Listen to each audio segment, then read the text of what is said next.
ఇక అమెరికా అధ్యక్షుడు ట్రంప్ విధించిన తారీఫ్లు ఇక ఉండవా అంటే అవుననే సమాధానం వినిపిస్తోంది. దీనికి సంబంధించిన బ్రేకింగ్ అప్డేట్ చూస్తున్నాం. అందుకు కారణాలు ఒకసారి చూద్దాం.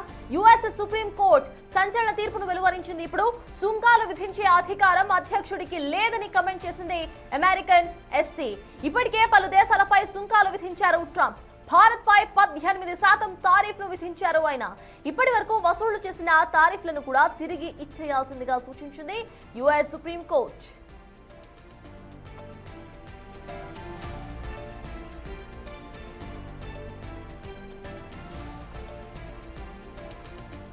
ఇప్పటికే అమెరికా అధ్యక్షుడు ట్రంప్ విధించిన తారీఫ్లు ఇక ఉండబోవు అనేది ప్రెసెంట్ మనకు వినిపిస్తున్న వార్త. దీనికి సంబంధించిన పూర్తి డీటెయిల్స్ మా ప్రతినిధి శివ అందిస్తారు. శివ, చెప్పండి. ఇటు యుఎస్ సుప్రీం కోర్ట్ ఇచ్చిన స్టేట్మెంట్ ప్రకారం ఇక నుండి ట్రంప్ ఏవైతే 18% సుంకాలు విధించారో మన దేశం మీద ఎస్పెషల్లీ ఏదైతే దేశాలు చెల్లించిన సొమ్ము సైతం వెనక్కి ఇచ్చేయాలి అంటూ కూడా సుప్రీంకోర్టు ఆదేశించినట్టు తెలుస్తోంది. సో దీనికి సంబంధించి అసలు డీటెయిల్స్ ఏంటి? ట్రంప్ దగ్గర ఉన్న ఆ టాక్సేషన్ పవర్ అనేది ఇక పోయిందనుకోవచ్చా మనం? డెఫినెట్ గా ప్రధానంగా చూసుకుంటే ప్రపంచ దేశాల మీద తన సుంకాలతో విరుచుకుపడుతున్న అమెరికా అధ్యక్షుడు ట్రంప్ కు అమెరికా సుప్రీంకోర్టు కీలక వ్యాఖ్యలు చేసింది. అంటే ఒక షాక్ ఇచ్చిందని ప్రధానంగా చెప్పుకోవాలి. అమెరికా సుప్రీంకోర్టు సంచలన తీర్పు ఇచ్చింది సుంకాల మీద. ఏదైతే ప్రపంచ దేశాలను భయభ్రాంతులు గురి చేస్తూ సుంకాల మీద సుంకాలు విధిస్తూ ఇష్టానుసారం వ్యవహరిస్తున్న ట్రంప్ తీసుకున్న నిర్ణయాల పట్ల సుప్రీంకోర్టు కూడా అమెరికా సుప్రీంకోర్టు కూడా అసహనం వ్యక్తం చేసింది. సుంకాలు విధించే అధికారం దేశ అధ్యక్షుడికి లేదంటూ కూడా వ్యాఖ్యానించింది. ట్రంప్ టారిఫ్లను అగ్రరాజ్య ధర్మాసనం కొట్టేసినట్టుగానే ప్రధానంగా అర్థమవుతుంది. ఇప్పటికే పలు దేశాలపై ట్రంప్ సుంకాలు విధించారు. భారత్ 18% టారిఫ్ను ట్రంప్ విధించారు. ఈ నేపథ్యంలోనే ఈ ట్రంప్ విధించిన టారిఫ్లు ఏవైతే ఉన్నాయో ఇటు భారత్ పైన కానీ చైనా ఇతర దేశాలు ఏవైతే ఉన్నాయో వెనిజులా, ఇరాన్, ఇరాక్ ప్రపంచ దేశాలన్నిటి మీద కూడా టారిఫ్లు విధించి భయభ్రాంతులకు గురి చేస్తున్నారు. అంటే ఆయన చెప్పిన పని చేయకపోతే కనుక వార్నింగ్ ఇస్తూ మరికొంత ట్రంప్ ఆ టారిఫ్లను పెంచేసుకున్న పరిస్థితి కనిపిస్తుంది. గతంలో కూడా ఫర్ ఎగ్జాంపుల్ భారత్ విషయానికి వస్తే కనుక మొదట 25% టారిఫ్ విధించారు. ఇటు రష్యా దగ్గర చమురు కొనుగోలుకు సంబంధించి వెనక్కి తగ్గకపోతే మరో 20% విధిస్తామని చెప్పారు. అలాగా వెనక్కి తగ్గిన నేపథ్యంలోనే మరో 25% మొత్తం 50% టారిఫ్లు అయితే విధించారు. ఇప్పుడు ఇటీవల ఇద్దరి మధ్య సయోధ్య కుదిరిన నేపథ్యంలో అమెరికా భారత్ మధ్య ఆ సుంకాలను 18% తగ్గించారు. అయితే ఇప్పుడు అమెరికా సుప్రీంకోర్టు ఇచ్చిన తీర్పు మేరకు ఇప్పటి వరకు వసూలు చేసిన మొత్తం టారిఫ్లని కూడా తిరిగి ఇచ్చేయాలనేది కూడా ప్రధానంగా సుప్రీం ధర్మాసనం తీర్పు ఇచ్చిన నేపథ్యంలో ట్రంప్ ఇక ఇప్పటి వరకు ఏదైతే టారిఫ్ల రూపంలో వసూలు చేశారో ఆ టారిఫ్లన్నింటినీ కూడా వెనక్కి ఇవ్వాల్సిన పరిస్థితి ఏర్పడుతుంది. మొత్తం భారత్ పైన 18% సుంకాలు వసూలు చేస్తున్నారు. ఇక సుప్రీంకోర్టు తీర్పుతో భారత్ నుంచి వసూలు చేసిన ఆ సుంకాలను తిరిగి చెల్లించాల్సిన పరిస్థితులు ఆ ట్రంప్ కు ఏర్పడ్డాయి. ఇక ప్రపంచ దేశాలన్నింటినీ కూడా తన ట్రంప్ టారిఫ్లతో ఇబ్బందులకు గురి చేశారు. కానీ ఇప్పుడు సొంత దేశంలోని సుప్రీం ధర్మాసనం ఈ వ్యాఖ్యలతో ఈ నిర్ణయంతో ట్రంప్ వెనక్కి తగ్గాల్సిన పరిస్థితి ఏర్పడింది. ఇక ప్రపంచ దేశాల దగ్గర ఏదైతే టారిఫ్ వసూలు చేశారో ఆ టారిఫ్లని కూడా వెనక్కి ఇవ్వాల్సిన సిచ్యువేషన్ అయితే ట్రంప్ కు ఎదురైందని ప్రధానంగా చెప్పాల్సి ఉంటుంది. ఇక అమెరికా సుప్రీంకోర్టు తీర్పుతో అమెరికా స్టాక్ మార్కెట్లన్నీ ఒక్కసారిగా లాభాల బాట పట్టాయి. ఇప్పటికే పలు దేశాలపై సుంకాలు ట్రంప్ విధించిన నేపథ్యంలో ఇప్పుడు అమెరికా సుప్రీంకోర్టు ఇచ్చిన తీర్పుతోనే ఈ ఒక్కసారిగా స్టాక్ మార్కెట్లన్నీ కూడా అమెరికా స్టాక్ మార్కెట్ లాభాల బాటలో పట్టినట్టు కూడా తెలుస్తోంది. అయితే శివ, ఇప్పటి వరకు ట్రంప్ చేతిలో ఉన్న అతిపెద్ద ఏదైనా బయట వేరే కంట్రీస్ ని భయపెట్టడానికి ఏమైనా రీజన్ ఉందంటే అది ట్యాక్సెస్. సో ప్రతి ఒక్క కంట్రీని కూడా తన కాళ్ళ దగ్గరకు వచ్చేటట్టు ఇన్ఫాక్ట్ చేసుకుందని చెప్పుకోవచ్చు. సో ప్రెసెంట్ ట్రంప్ దగ్గర ఈ టాక్సేషన్ పవర్ అనేది పోయింది కనుక ట్రంప్ ఎలా రియాక్ట్ అవుతారు అనుకోవాలి. అండ్ ట్రంప్ కి సైతం ప్రతిసారి కూడా కొన్ని స్టేట్మెంట్స్ ఇచ్చే అలవాట్లు ఉన్నాయి. సో దానికి సంబంధించి ఆయన ఏమైనా స్టేట్మెంట్ ఇమీడియట్ గా రిలీజ్ చేసే అవకాశం ఉందనుకోవచ్చా?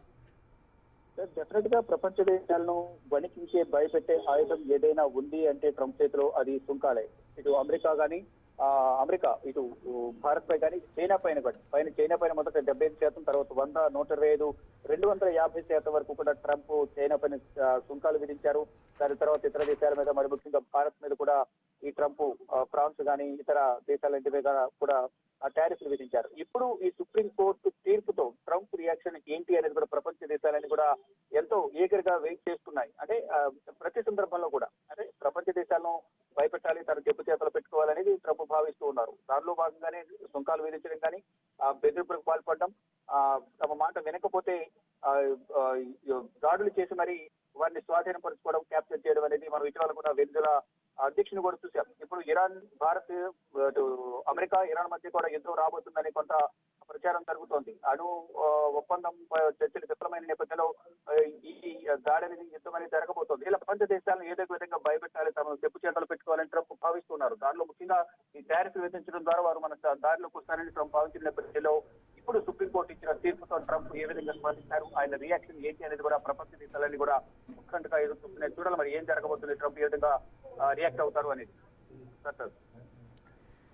శివ, ఏవైతే తారీఫ్లు ఇప్పటి వరకు ఆయన టైం పీరియడ్ లో ఉన్న ఈ సెకండ్ వరకు ఏవైతే తారీఫ్లను కలెక్ట్ చేశారో ఆ తారీఫ్లను సైతం వెనక్కి ఇచ్చేయాలి అంటూ కూడా ఎస్సీ ఆర్డర్ చేసినట్టుగా తెలుస్తోంది. మరి దానికి సంబంధించి ట్రంప్ ఇటు సుప్రీంకోర్టు ఇచ్చిన ఏదైతే స్టేట్మెంట్ ఉందో దానికి తలొగ్గి అన్ని ఏవైతే ఇప్పటి వరకు కలెక్ట్ చేసిన తారీఫ్స్ ఉన్నాయో వాటి ప్రతి ఒక్క కంట్రీకి డిస్ట్రిబ్యూట్ చేసే అవకాశం ఉందనుకోవాలా? రైట్, సుప్రీంకోర్టు ఆదేశాలతో డెఫినెట్ గా రిటర్న్ చేయాల్సి ఉంటుంది. లేని పక్షంలో అంటే ఇప్పుడు సుప్రీంకోర్టులో బెంచెస్ ఉంటాయి కాబట్టి, సింగిల్ బెంచ్, అలాగే ద్విసభ్య ధర్మాసనం, లార్జర్ బెంచెస్ అనేవి ఉంటాయి కాబట్టి, ఇప్పుడు ఇచ్చిన తీర్పు ఇచ్చింది సింగిల్ బెంచ్ ఇచ్చిందా, ద్విసభ్య ధర్మాసనం ఇచ్చిందా, లేదా లార్జర్ బెంచ్ ఇచ్చిందా అనేది కూడా చూసుకుని దాన్ని బట్టి ఫర్దర్ గా లార్జర్ బెంచ్ కూడా వెళ్లే అవకాశం కూడా ఉంది అనేది కూడా కొంత న్యాయ నిపుణులు చెప్తున్నారు. మరి ప్రధానంగా ఇప్పుడు సుప్రీం ధర్మాసనం ఇచ్చిన తీర్పు మేరకు ఏం జరగబోతోంది, లార్జర్ బెంచ్ కి వెళ్లే అవకాశం కూడా ఉన్నట్లు కూడా తెలుస్తోంది. అంటే దేశ ఆదాయాన్ని దృష్టిలో ఉంచుకుని ఈ సుంకం వైట్ హౌస్ వర్గాలు చెప్తున్న నేపథ్యంలో ఇప్పుడు ట్రంప్ ఎటువంటి నిర్ణయం తీసుకుంటారు, అమెరికా సుప్రీం ధర్మాసనం ఇచ్చిన ఆదేశాలను ట్రంప్ పాటిస్తారా లేదా దానికి సంబంధించి ఇప్పుడు దాంట్లో కూడా బెంచెస్ అనేవి సుప్రీంకోర్టులో రకరకాల బెంచెస్ ఉంటాయి. ద్విసభ్య ధర్మాసనం, త్రిసభ్య ధర్మాసనం, అలాగే రాజ్యాంగ ధర్మాసనం. దీంట్లో ఇప్పుడు ద్విసభ్య ధర్మాసనం ఇచ్చిందా లేదా రాజ్యాంగ ధర్మాసనం తీర్పు ఇచ్చిందా? ఒక రాజ్యాంగ ధర్మాసనానికి పెడితే కనుక మళ్ళీ దాంట్లో కూడా వాదనలు ప్రతివాదులు అన్ని కూడా ఉంటాయి కాబట్టి అక్కడ నిర్ణయం తీసుకునే అధికారం కొంత సమయం పట్టే అవకాశం, రాజ్యాంగ ధర్మాసనానికి కూడా వెళ్లే అవకాశం ఉంటుందా అనే ప్రచారం కూడా జరుగుతుంది. కానీ ఫైనల్ గా సుప్రీం ధర్మాసనం అనేది దీనిలో సుంకాలపైన ఒక నిర్ణయం వెల్లడించిన నేపథ్యంలో ఇప్పుడు ఇప్పటి వరకు ప్రపంచ దేశాల దగ్గర వసూలు చేసిన సుంకాలన్నీ కూడా రిటర్న్ చేయాల్సిన పరిస్థితి అయితే ప్రజెంట్ ట్రంప్ కు ఎదురవుతుంది. మరి దీనిపై ట్రంప్ ఎటువంటి నిర్ణయం తీసుకుంటారు, వైట్ హౌస్ వర్గాల నుంచి ఇటువంటి ప్రకటన ద్వారా సుప్రీం ధర్మాసనం ఇచ్చిన ఆదేశాల మీద ఇప్పటి వరకు కూడా ఎవరు ట్రంప్ అధికార గణం కానీ మరోవైపు వైట్ హౌస్ వర్గాలు కానీ ఇప్పటి వరకు ఎటువంటి అధికారిక ప్రకటన అయితే విడుదల చేయలేదని చెప్పాలి. శివ, ఏదైతే ప్రెసెంట్ సుప్రీంకోర్టు ఇచ్చిన ఈ రూలింగ్ ఏదైతే ఉందో అది ట్రంప్ ఇప్పటి వరకు విధించిన ప్రతి ఒక్క తారీఫ్ కి వర్తిస్తుందా, లేకపోతే కొన్ని తారీఫ్లకు మాత్రమే వర్తిస్తుందా? దానికి ఏమైనా క్రైటీరియా ఇచ్చిందా సుప్రీంకోర్టు? క్రైటీరియా సంబంధించి ఎటువంటి నిబంధన అనేది ఇప్పటి వరకు ఎటువంటి నిబంధన పెట్టలేదు. కానీ ట్రంప్ ఏదైతే దేశాల మీద విధించారో, అంటే ఒకవైపు అమెరికా వస్తువుల మీద తక్కువ ట్యాక్స్ వసూలు చేసే విధంగా, మరోవైపు ఇతర దేశాలకు సంబంధించిన వస్తువులను దిగుమతి చేస్తున్న సందర్భంలో ట్రంప్ అధిక టారిఫ్లు విధించడం పట్ల ప్రపంచ దేశాలను కూడా తీవ్ర ఆగ్రహం వ్యక్తం చేస్తున్నాయి. అంటే ప్రధానంగా ఇప్పుడు మీరు అడిగినట్లుగా వివిధ రంగాలను బట్టి టారిఫ్లు అనేవి ఉంటాయి. అదే విధంగా ఆ టారిఫ్లు అనేవి ఎంతైతే వసూలు చేశారో అదే విధంగా వాటిని కూడా రిటర్న్ చేయాల్సిన పరిస్థితి అయితే ప్రజెంట్ ఉన్నట్లు కూడా తెలుస్తోంది. అయితే ప్రధానంగా ఈ వాణిజ్యం కానీ పన్నులకు సంబంధించిన అంశాలపై అధికారం అమెరికా కాంగ్రెస్ కు మాత్రమే ఉందనేది ప్రధానంగా సుప్రీం ధర్మాసనం వెల్లడించింది. ఇప్పటి వరకు వసూలు చేసిన $100 బిలియన్ సుంకాలు దిగుమతిదారులకు ఇవ్వాల్సి రావచ్చు అనేది కూడా సుప్రీం ధర్మాసనం తెలియజేసింది. ఇప్పటి వరకు ఎవరైతే దిగుమతి చేసుకున్నారో, ఎవరైతే ఇతర దేశాల నుంచి వారు దిగుమతి చేసుకున్నారో వారికి ఇన్ కేసు అమెరికా ఉత్పత్తులు ఏవైతే ఉన్నాయి అవి ఇతర దేశాలు దిగుమతి చేస్తున్నాయి కాబట్టి దానిపై టారిఫ్ ఇచ్చారు. కాబట్టి ఆ దిగుమతిదారులు ఎవరైతే, ఫర్ ఎగ్జాంపుల్ భారత్ 18% సుంకం చెల్లించింది, మరోవైపు చైనా 125 లేదా 200% సుంకం చెల్లించింది. ఆ సుంకాలకు సంబంధించి ఎవరైతే ఆ పన్ను చెల్లించారో అవన్నీ కూడా రిటర్న్ చేయాల్సిన పరిస్థితి సుప్రీంకోర్టు ఆదేశాల మేరకు వచ్చింది అనేది కూడా అక్కడ సుప్రీంకోర్టుకు సంబంధించిన న్యాయ నిపుణులు చెబుతూ ఉన్నారు. మరి ఫర్దర్ గా ఏమైనా వేరే స్టెప్ ఏమైనా తీసుకుంటారా, ఏం చేస్తారని కూడా వేచుకోవాల్సింది. కానీ ఇప్పటి వరకు సుప్రీం ధర్మాసనం ఇచ్చిన ఆదేశాలకు మాత్రం ఇది ట్రంప్ భారత్ కు 18%, అలాగే చైనాకి ఎంతైతే విధించారో అంత పర్సెంటేజ్ అనేది తిరిగి ఇవ్వాల్సి ఉంటుంది. ఇతర దేశాలు కూడా అంతే విధంగా వెనిజులా కానీ, ఇటు బ్రిటిష్ కంట్రీ ఇంగ్లాండ్ కానీ, ఇతర కంట్రీస్ ఏవైతే ఉన్నాయో బ్రిటన్, ఇటువంటి కంట్రీల దగ్గర టారిఫ్లు అనేది భారీగా విధించారు. కాబట్టి వారు చెల్లించిన టారిఫ్లను కూడా తిరిగి ఇచ్చేయాలి అనేది సుప్రీంకోర్టు ఆదేశాలను బట్టి అర్థమవుతుంది. కాబట్టి ఇప్పుడు ప్రధాని అటు అమెరికా అధ్యక్షుడు ప్రెసిడెంట్ ట్రంప్ కానీ వైట్ హౌస్ వర్గాలు కానీ ఏ విధంగా స్పందిస్తాయి అనేది కూడా చూడాల్సింది. కానీ తన టారిఫ్లతో ప్రపంచ దేశాలను వణికించే ట్రంప్ కు మాత్రం ఇది అమెరికా సుప్రీంకోర్టు ఒక షాక్ ఇచ్చిందని ప్రధానంగా అర్థమవుతోంది. Yes thank you Shiva. మొత్తానికి ట్రంప్ ఇప్పటి వరకు విధించిన తారీఫ్స్ ఏదైతే ఉన్నాయో వాటికి సంబంధించి సుప్రీం కోర్టుకు క్లియర్ రూలింగ్ ను ఇచ్చింది. ఈ రూలింగ్ ప్రకారం ఒకసారి చూస్తే లీగల్ గా కూడా ఎమర్జెన్సీ పవర్స్ ను ఇటు తారీఫ్లు విధించడానికి ఏ ఒక్క అధ్యక్షుడు కూడా వాడకూడదు అనేది సుప్రీంకోర్టు ఇచ్చిన రూలింగ్ స్టేట్మెంట్. అయితే దీన్ని ఇంకాస్త ఎలాబరేట్ చేసుకుని మాట్లాడితే ఇప్పటి వరకు ఎవరి దగ్గర నుండి అయితే తారీఫ్లు తీసుకున్నారో ప్రతి ఒక్క తారీఫ్ ను రిటర్న్ ఇచ్చేయాలి. అండ్ ఎమర్జెన్సీ పవర్ ను తారీఫ్లు తీసుకోవడానికి వాడేటట్టు చేయకూడదు. ఇది కేవలం కూడా ఒక ఎమర్జెన్సీ పవర్ మాత్రమే, అప్పుడు మాత్రమే తారీఫ్లను విధించే ఒక రైట్ అధ్యక్షుడికి ఉంటుంది అంటూ కూడా ఇటు సుప్రీంకోర్టు ఇప్పటికే రూలింగ్ లో పాస్ చేసిన జడ్జిమెంట్. అయితే ప్రెసెంట్ ఏదైతే రూలింగ్ ఉందో అది ప్రతి ఒక్క తారీఫ్ కి కూడా వర్తింపజేస్తుందా అంటే లేదు అనే సమాధానం ఏమొస్తోంది. అమెరికా ఇంపోర్ట్ చేసుకుంటున్న గూడ్స్ ఏవైతే ఉన్నాయో వాళ్ళకి ఎటువంటి మార్పు కూడా ఈ తారీఫ్ల లెవరేజ్ ఏదైతే ఉందో వాళ్ళకి ఎటువంటి రిలాక్సేషన్ కూడా ప్రెసెంట్ సుప్రీంకోర్టు ఇవ్వనట్టుగా మనకు అర్థమవుతోంది. హవెవర్ చాలా వాటి మీద అయితే కంట్రీస్ మీద ఎస్పెషల్లీ పడుతున్న తారీఫ్ ఎఫెక్ట్ ఏదైతే ఉందో అది కాస్త కట్ అయ్యే అవకాశాలు సైతం కనిపిస్తున్నాయి. At the same time Trump దూకుడు నేచర్ ఏదైతే మనం చూస్తున్నామో ఆ నేచర్ కి సైతం ఒక బ్రేక్ పడే అవకాశం కనిపిస్తోంది.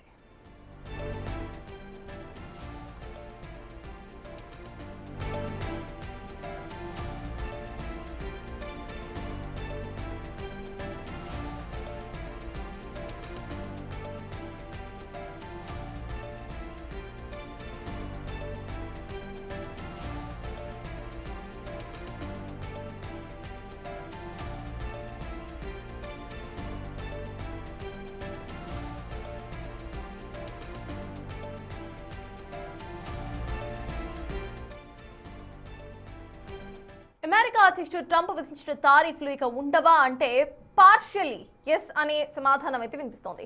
అందుకు కారణం ఏంటో ఒకసారి చూస్తే యుఎస్ సుప్రీం కోర్టు సంచలన తీర్పును వెలువరించింది. సుంకాలు విధించే అధికారం అధ్యక్షుడికి లేదని కమెంట్ చేసింది. కేవలం ఎమర్జెన్సీ టైంలో మాత్రమే ఉపయోగించాల్సిన ఈ పవర్ ను ఇటు ట్రంప్ యథేచ్ఛగా వాడేశారు అంటూ కూడా సుప్రీం కోర్టు తన రూలింగ్ లో ఇచ్చిన స్టేట్మెంట్. ఇప్పటికే పలు దేశాలపై సుంకాలు విధించారు ట్రంప్. భారత్ పై సైతం 18% తారీఫ్ ను విధించారు. ఇప్పటి వరకు వసూలు చేసిన తారీఫ్లను సైతం తిరిగి ఇచ్చేయాల్సిందిగా సూచించింది యుఎస్ సుప్రీం కోర్టు. అయితే ఇది పూర్తిగా ఒక రిలాక్సేషన్ పీరియడ్ అంటే కాదు అనే సమాధానం మనకు వినిపిస్తోంది. ఎందుకంటే కొద్ది మంది మాత్రమే దీనివల్ల లాభపడే ఛాన్సెస్ కనిపిస్తున్నాయి. ఏవైతే ఎక్స్పోర్టర్స్ ఉన్నారో వాళ్ళకి సేమ్ ఇంపాక్ట్ అయితే కనిపిస్తోంది. అండ్ రూలింగ్ ప్రకారం కూడా ఇటు 15% తారీఫ్ ను 6% కి మాత్రమే ఇటు సుప్రీం కోర్టు తగ్గించినట్టుగా తెలుస్తోంది. And that is also on the higher range. So దీనికి సంబంధించి సుప్రీం కోర్టు ఫర్దర్ గా కూడా ఎటువంటి యాక్షన్ తీసుకుంటుంది అనేది సైతం చూడాలి. అయితే యుఎస్ ప్రెసిడెంట్ లీగల్ గా కూడా ఎమర్జెన్సీ పవర్స్ ఉన్న సమయంలో వాడాల్సిన ఈ తారీఫ్ అనే ఒక పదాన్ని రెసిప్రోకల్ తారీఫ్స్ ని ప్రతి ఒక్క స్టేట్ మీద బెదిరించడానికి వాడినట్టుగా సుప్రీం కోర్టు తన రూలింగ్ లో స్టేట్మెంట్ పాస్ చేసింది.